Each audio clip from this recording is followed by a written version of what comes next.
Hello, YouTubers. It's Pete here again. Welcome back to the Keil Kraft Dolphin. You can see I've made some progress. It's now the 6th of June 2024, so not as fast as some, but hey, we're getting there. Hopefully, you can see the fuselage is more or less together. If I take you from front to rear, um, hopefully you can see there's 1, 2, 3 formers I've put in.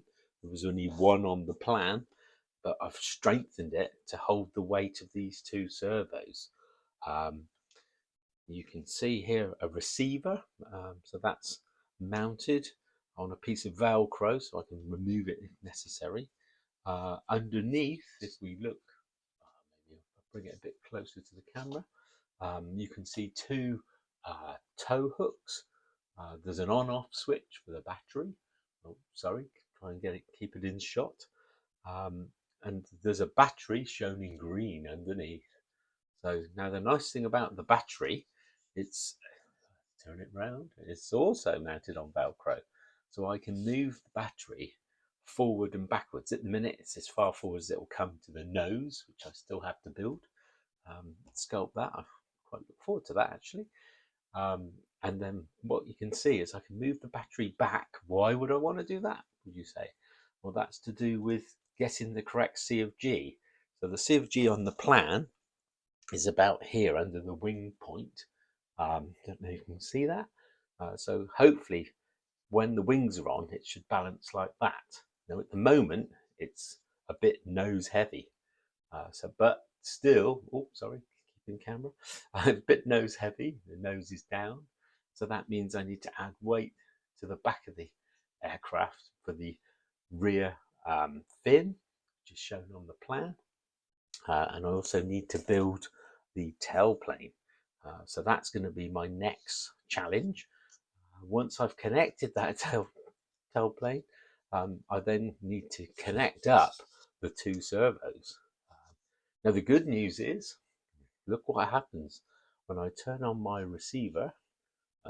Let's turn on the transmitter first, then my receiver. If I move, can you see this here? Let's move it back into frame. Put the two servos on frame as well. Fantastic. So here we go, up and down. Here it's left and right. That's the rudder servo, and this one up and down. That will be the elevator servo going up and down.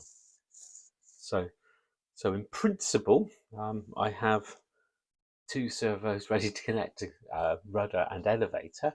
How they're going to connect is via these rods. I'll just put the fuselage down. So here are my two rods. Obviously, they need to come out of the back of the aircraft here, so I need to make some slots for the rods to go from the clevises through the gaps and then out to the particular control surface. One will be the rudder up and down, the elevator up and down, and the rudder left and right through the other side. One piece of the controls rods I've got are not long enough to reach, so I've had to think about how I'm going to join them, and I think I have a method. I don't know if this will show up on camera, but here I have a brass tube, and I can insert both rods into the brass tube and hopefully either glue it or crimp it in place, and that extends the length of my control rod with a clevis on each end. And you can see that's more than long enough. In fact, I probably have to cut off 6 or so inches. Oh, what's that in new money? 150 mil to make it the right kind of length. So there's be some tinkering there to make it work. But I think that will probably hold because the actual force being applied to the servos is hopefully not too great, but we shall see. We shall see. So yes, I'm reasonably happy with my progress, albeit it's slow. So my next thing to do is to make the tailplane. tailplane shown on the plans here. So I need to add some elevator in the back here. I'm thinking of maybe straightening this up to make the hinge go a bit more simpler. But I'll look at that when I do it. And the same with the fin. I need to, here's a piece of balsa, say here. I need to put a rudder on the back of that fin so I can angle it left and right to make the model turn left and right. So hopefully I can come up with a method of doing that. Certainly we've got the servo, should be able to control it via the push rod. So hopefully when I see you next time, I'll have the nose carved, and I'll also have the elevator and rudder in position, and, dare I say it, also connected with the control rods. So I should be, hopefully next time, be able to show the elevator going up and down and the rudder moving left to right. If I can do all that and that's successful, guess what's next? It'll be the wings. So I'll probably make a separate video on those. No control surfaces on the main wings that are going to go across here.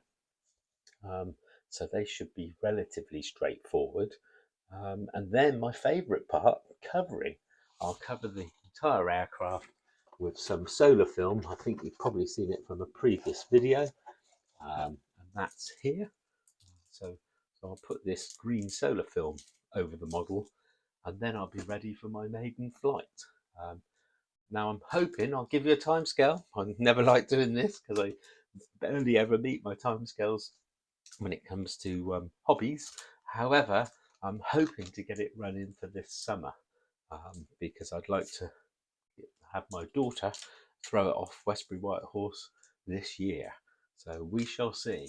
Hopefully won't let her and myself down, but if it lasts 10 seconds, I don't care.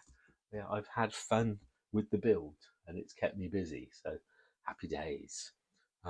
Hopefully you found the audio an improvement.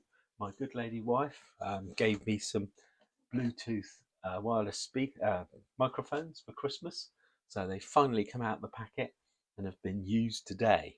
I've been moving my head around quite a lot, so I'll soon find out on the playback whether the audio has stayed pretty stable or not.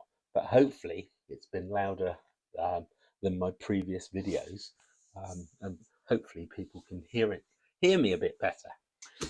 Okay, so that's me for today. I hope you can see I am making some progress, albeit slow. Yeah, I think the excitement is starting to build the closer I get to the maiden flight. The maiden flight will be done, obviously, at ground level. And yeah, who knows, it might sink like a stone because it's quite a heavy model. I think I've said before, it's more than twice its original design weight. But who dares wins? We'll have a go and see what happens.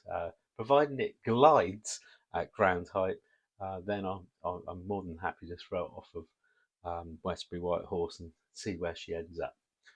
Okay, I'll speak to you again. Yeah, keep subscribing, please. I'm now on 15 subscribers and I've received some useful comments. I'm not the first guy to do this.